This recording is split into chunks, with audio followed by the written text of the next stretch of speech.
For anyone who works in corporate America, and if you're ever asked to fill out an anonymous survey, this is your reminder that that survey is not anonymous. No matter what you say, no matter what you put into that survey, there's always a way to trace it back to you.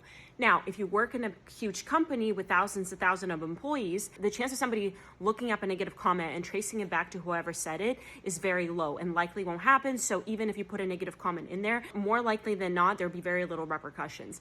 Now, if you work at a smaller company, or if your company has more of a problematic culture, that may happen. If you put something negative in there, HR could potentially trace it back to you, and your negative feedback could get back to your leadership, and you may in fact experience negative repercussions as a result of that. So my advice, if you truly want to put something negative in a survey, write it out, put it in ChatGPT, and ask ChatGPT to rewrite it for you in a more professional, politically correct, polite, third-person manner, and see what it gives you. But be prepared that even if you use that more politically correct version of ChatGPT, when you put it in the survey, there's still a possibility that HR could trace it back to you. And also keep in mind that HR is there to represent the best interests of the company versus the best interests of the employees.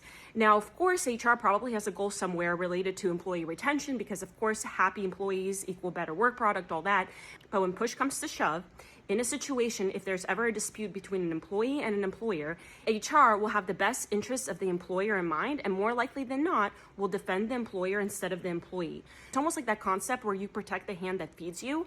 HR is being fed by the company, is being employed by the company, and wants to represent the best interests of the company. So if you're one of those people that wants to put something negative in the survey, be prepared that that information may be traced back to you, and also be prepared if that information were to escalate, HR most likely than not will have the best interest of your employer versus you. So if you're okay with that, go ahead and put it in. But if not, you may want to be a little bit more careful where you're putting in those surveys. So hope that helps for anybody who's asking that, and let me know if you have any other questions.